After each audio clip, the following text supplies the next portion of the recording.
여러분 안녕하세요. 송영선입니다. 오늘 윤 대통령 측 대변인단이 외신 기자들과 회견을 하면서 지금 상황은 거의 내란 수준이다. 자유민주주의 체제와 그에 반한 세력 간의 지금 전쟁이다 라고 얘기했습니다. 이제서 현실 직시를 하고 계신 것 같아요. 이제서. 미국은 12월 3일 대통령이 계엄 선포를 한 즉시 BOA를 통해서 보이스 오브 아메리카를 통해서 뭘 걱정했느냐. 대한민국이 체제 전쟁으로 들어가는 것을 걱정을 했습니다. 그러면서 이재명이 대통령이 될 때 대한민국은 친중국 국가로 친북 친중국 국가로 갈 것이다. 그 증거가 어디 있느냐. 1차 탄핵 소추안에 윤석열 대통령의 외교 정책에 대한 강한 비난과 그 외교 정책을 잘못했기에 친미 친일 정책이고 그것은 기이한 정책이고 북한과 중국과 러시아를 멀리 한다는 게 잘못된 정책이라 그 외교 정책을 탄핵안에 넣는 건 있을 수 없는 일인데 그것을 탄핵안에 넣었다는 것은 얘들의 꿍꿍이가 대통령을 어떤 제목을 뒤집어 씌우더라도 끌어내려서 체제를 바꾸려고 하는 시도다. 그게 적용하는 방법은 뭐냐. 저는 이걸 제 유튜브에서 한 4번 정도 좀 얘기를 했습니다. 이재명은 끊임없는 교란과 혼란과 혼돈을 일으킬 것이다. 그래서 이게 법적으로 맞느냐 틀리느냐 전혀 중요하지 않다는 거예요. 더 탈법이고 더 위법이고 더 불법이면 더 신이 나고 더 자기가 추구하는데 동력을 얻을 수 있다고 생각하고 온갖 일을 혼란을 지속적으로 계속 일으킬 것이다. 그것이 그의 전략이다. 그걸 12월 10일 이미 미국은 얘기를 했습니다. 그리고 똑같은 맥락으로 스티브 베런이 그냥 one of the Trump's assistant가 아니에요. 스티브 베런은 1기 트럼프 대통령이 되는 데에 전략 기획을 전부 다 하고 마가라는 MAGA Make Again Great America라는 이 선거 캠페인의 프레이즈를 처음 만든 분이에요.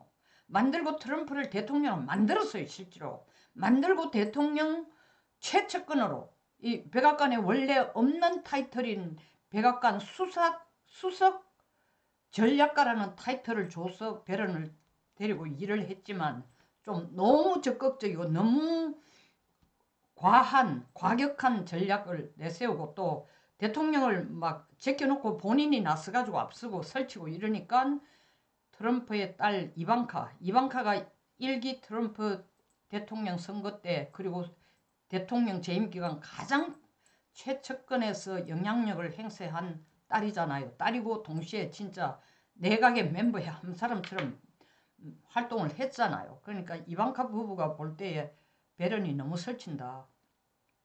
결국 백악관 수석 전략가라는 타이틀을 얻고 직무에 임한 지 3개월 만에 쫓겨났습니다. 그럼에도 불구하고 이번 2차 선거에서도 역시 러스트벨트의 백인들을 표를 모아야 선거에 이길 수 있는 전략이라든가 이런 거 전부 다 이 스티브 베런 머리에서 나온 아이디어예요. 1차 때도 똑같은 전략을 썼고 그 베런이 존 밀스라는 예비역 대령이과 함께 스티브 베런이 지금 자기가 꾸려나가고 있는 팟캐스트 워룸 전쟁방이라는 뜻이죠. 전쟁실이라는 그 팟캐스트에서 둘이 대담을 나누며 똑같은 내용의 얘기를 되풀이합니다. 지금 대한민국은 내란 수준이 아니고 내란입니다. 자유민주주의 체제가 이기느냐 아니면은 그에 반한 반체제 세력이 이기냐의 싸움입니다. 그리고 이 싸움이 다가온다는 걸 윤석열 대통령은 알았기 때문에 국민의힘이 아주 강하고 협조적이었다면 대통령이 계엄 선포를 안 했겠죠. 혼자서 이 문제를 해결하려고 낑낑대다가 당에서의 협조는 얻기는 한동훈이 끌어가는 당으로부터의 협조를 얻기는커녕 대통령 혼자 점점 더 고립되어 가면서 이재명이 하는 짓이 무엇인지 눈에 보이는데도 도저히 감당이 안 되니까 참다가 안 되니까 계엄 선포를 한 겁니다. 그래서 미국은 윤 대통령이 왜 계엄 선포를 했는지 그 이유를 너무나 우리 대한민국의 국민들, 대한민국의 멍청한 국민의힘 국회의원들이 알기 훨씬 전에 이미 알고 있었는 거예요. 그래서 그걸 계속 걱정을 하고 있습니다. 사법부 처음에 우리들은 다 이렇게 입법부가 완전히 다수를 점한 야당의 폭주에 의해서 입법부가 제대로 굴러가지 않으니까 행정부라도 제대로 좀 해주기를 바란다. 대통령을 내란 수계로 몰아서 빨리 끌어내리는 작전을 하면서 권한대행 한덕수 총리 권한대행이 와서 굉장히 잘 버텨주셨어요. 원칙을 지키고 13일 동안. 그걸 끌어내리고 한덕수 권한대행까지 탄핵시키고 나니까 헌법재판관 빨리 임명해라. 얘들이 바라는 헌법재판관 임명은 헌법재판소에서 일할 사람을 찾는 게 아니고 빨리 윤석열을 끌어내려가 파면시킬 사람을 찾은 거예요. 그것을 하도록 도와준 제일 최선봉장으로 그것을 하도록 도와준 게 최상목이야. 권한대행의 권한은 제한적이라 그러더니 정말 윤 대통령에게 아킬레스건을 최상목이가 자른 거예요. 아킬레스건을 자르면 일어서지도 못합니다. 걷지도 못하고. 그렇게 해놔놓고 권한대행의 권한은 제한적이라 하면서 그렇게 어마어마한 진짜 배은망덕한 윤 대통령을 진짜 파면당하게 하는데 훨씬 더 가깝도록 하는 그런 심부름꾼 둘을 임명을 해주고 지금 나라가 온통 난장판이 됐는데도 공수처가 지금 권한도 없는 수사를 한다. 체포를 한다. 이거에 대해서 말 한마디 안 하고 있어. 요럴 땐 그걸 갖다 붙이겠지. 권한은 제한적이다. 나라가 지금 엉망진창이에요. 진짜 내란 수준이에요. 이런데도 말 한마디 안 하고 있어. 몸살이고 있는 거지. 헌법재판관 2명만 임명해주면 민주당으로부터의 핍박도 없고 자기 목숨은 보장되어 있다. 절대로 보장되지 않을 거예요. 당신은 임기가 끝나면 아니면 임기 끝내기도 전에 민주당에서는 최상목이 주무르기 쉽다. 자기들 뜻대로 다 끌고 다닐 수 있다 싶으니까 나서서 하는 얘기가 뭡니까? 최상목은 건드리지 말고 그냥 두자. 파면시키면 안 돼. 최상목은 탄핵시켜서도 안 돼. 그냥 끌어가도록 하자. 이게 지금 거기에서 최상목 지금 취임한 지가 오늘로서 13일째예요. 12일째예요. 13일째입니다. 그런데도 이제 내일 되면 한덕수 권한대행부터 더 오래 권한대행을 하는데 민주당에서 덜덜 뽑지를 안 해. 왜냐하면 자기들 원하는 대로 공수처가 이 난장판을 벌이는데도 말 한마디 안 하고 서부지법이 난장판을 벌리는데도 체포영장을 발부를 해주고 그것도 한 번 발부하는 걸로 끝나는 게 아니라 또 발부해주고 하는데도 거기에 대해서 가타부타 말 한마디도 없어요.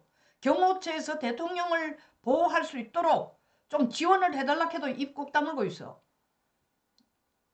헌법재판관 2명 임명할 때는 정광석화처럼 그게 네 실리를 차리는 거, 네 목숨 살아남는데 그게 필요한 하나의 동아줄이라 생각하고 생명줄이라 생각하고 민주당 편을 들었지.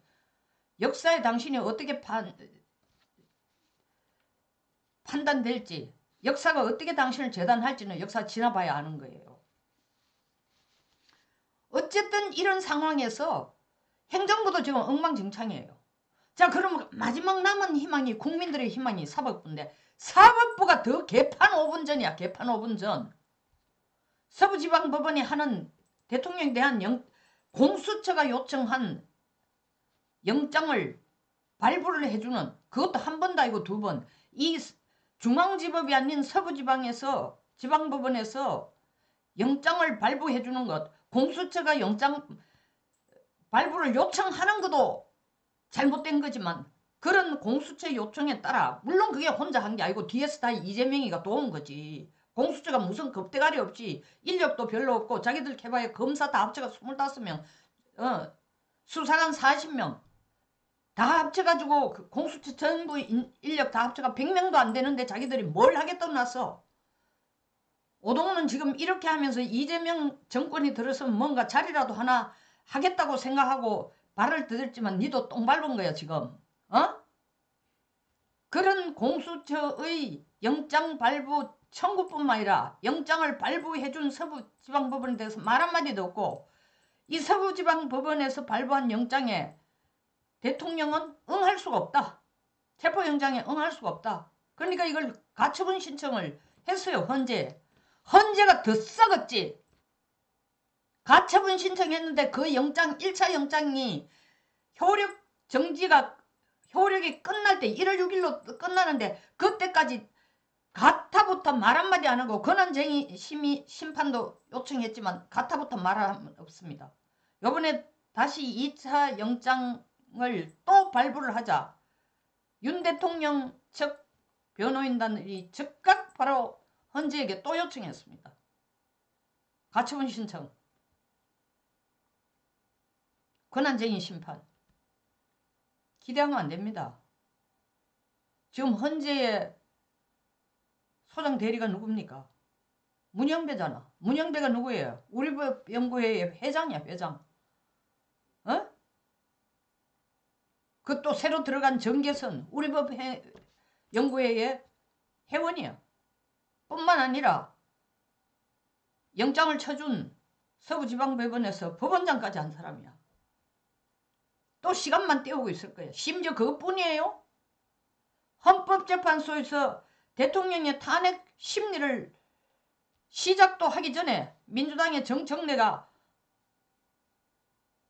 내라는 빼라. 우리 솔직히 한번 봅시다. 정청래가 뭘 알아서 이재명 허락 없이 지 혼자 헌법재판소에 가가지고 내란 뺍시다. 그건 불가능한 거야. 죽으려고? 약 쓴 거야? 아니지. 다 사전 작업이 헌법재판소가 그런 것을 권유를 한 것부터 그리고 정청래가 내라는 빼자고 말한 것부터 이거 다 배후 세력이 막강한 배후 세력 없이 헌법재판소가 독립적 웃기고 있네. 사실 헌법재판소가 왜 필요해요?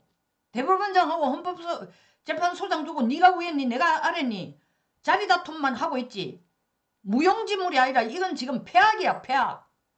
이런 헌법재판소의 처사에 따라서 재판 결과가 난들 국민들이 이걸 받아들일 수가 있겠어요? 공정? 얼마나 골 때리는 얘기예요. 문영배 재판장이 나와서 하는 재판소 소장? 대행이겠지. 나와서 한다는 얘기 뭐야? 우리는 여론에 맞춰가지고 절대로 흔들리지 않는다. 심판전 바깥에서 일어나는 여론전에 절대 흔들리지 않는다. 재판소가 여론에 흔들리면 안 되지. 여론이란 용어를 왜 써? 헌법재판소는 헌법과 법률만 따지면 되는 거야.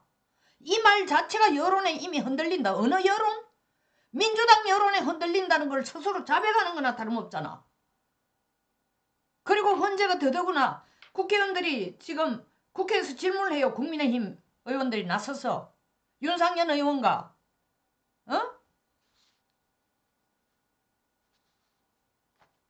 주진우 의원이 나서서 각각 물었어요. 도대체 이게 어떻게 된 거야? 서부지방법원에서 영장 발부한 것이 처음에는 영장 청구를 중앙지법에 했는데 중앙지법에서 기각이 되니까 안 받아주니까 발부 못하겠다 하니까 서부지방으로 왔다는데 이게 사실이냐? 밝혀라. 답할 수 없습니다. 현재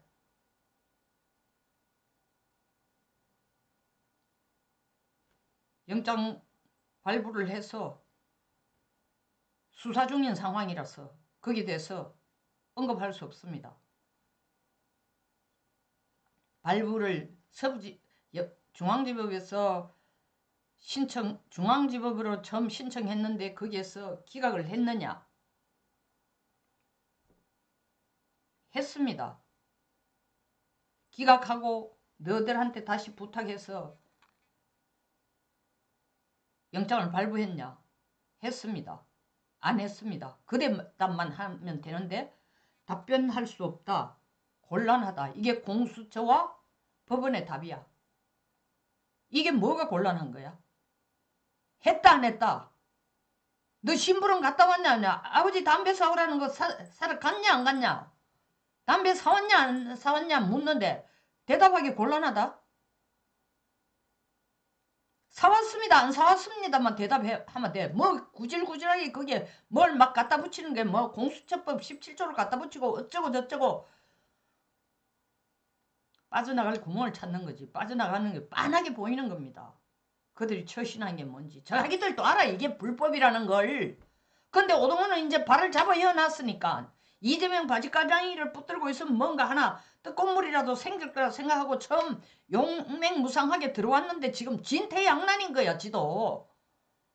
이럴 때일수록 정신 바짝 차려서 그쪽에 붙어서 살아남을 생각하지 말고 나라를 위해서 내가 지금 제대로 일을 하고 안 하고 있느냐 하는 공무원다운 소신만 있어도 그런 바보 멍청이 같은 짓은 안 하지.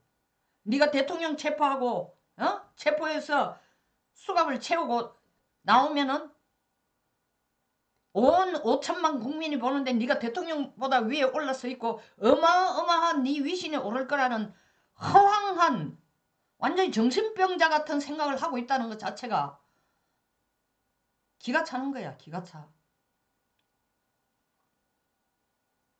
대통령이 공수처가 수사를 체포를 하려고 하는 그 자체를 받아들일 수가 없다는 거예요. 체포권도 없고 수사권도 없고 기소권도 없는데 공수처가 거들먹을 피우면서 와서 그 짓을 하니까 나는 이게 중앙지법에서 구속영장이 나오면 나는 받아들이겠다고 얘기하자. 받아들이겠다. 나를 구속해서 수사를 하라는 거야. 개벽다이 같은 짓 하지 말고 체포하는 걸 가지고 뭐 5천만이 보는데 카메라 플래시를 수천 개를 받으면서 대통령이 이렇게 고개 숙이고 나오는 그 모습을 찍고 그걸 가지고 이재명한테 충성맹세를 하는 이런 이딴 짓 하지 말고 그건 이재명에게 충성맹세가 아니라 대한민국을 썰어뜨리는 대한민국을 전복시키는 세력 중에 네가 발로 그 세력의 수계 밑에 달랑 붙어있는 너는 종범이야. 종범. 그렇기 때문에 네 말을 따라 할 수 없다는 거 아니야. 그 종범보다도 더 희한한 게 누구야? 이재명보다 더 희한한 게 누구야? 최상목이라고. 그래서 내가 며칠 전에 얘기했어. 민주당이 최상목이 탄핵시킬 생각이 없었기에 국민의힘이 최상목을 탄핵을 시키고 헌법재판소는 지금 12월 27일 탄핵당하고 한덕수 권한대행 탄핵당하자마자 국민의힘에서 바로 가처분 신청을 냈는데 지금 얼마 지났어? 20일 지났는데 아직 답을 안 해. 20일이 아니야. 12일이 지났는데 아직 답을 안 하고 있어요. 뭉개는 거야 이것도.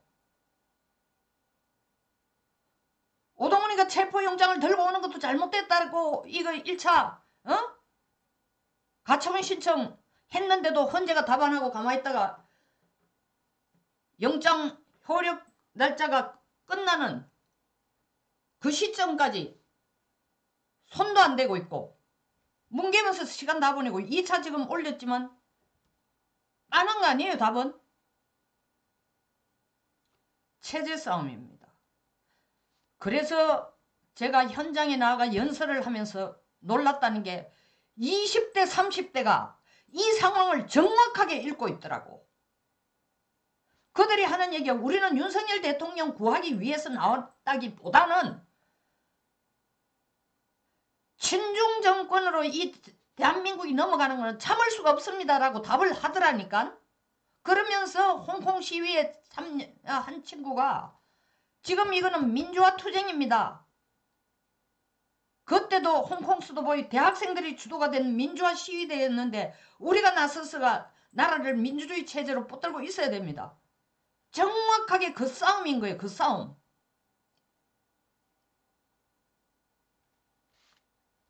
마지막 보루, 민주주의의 마지막 보루인 사법부가 썩지 않고 제대로 되어 있다면 지금 입법부, 행정부가 엉망진창이라도 일말의 희망을 가지지만 사법부가 이렇게 썩을 만큼 썩었다는 것은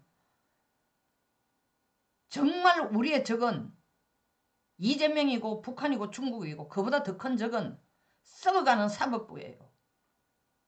헌법재판소 재판장님, 역사에 오점을 남기지 말고 바른 심판하시고 바르게 헌법을 집행하고 바르게 법률에 따라 재판을 해주세요. 여론에 따라 움직이지 말고 당신 입으로 여론에 휘둘리지 않는단 말이 이미 여론에 휘둘리고 있어. 당신은 여론에 휘둘릴 게 아니라 법률과 헌법에 따라서 재판해야 되는 거야. 송영순TV였습니다. 끝까지 시청해 주셔서 감사합니다.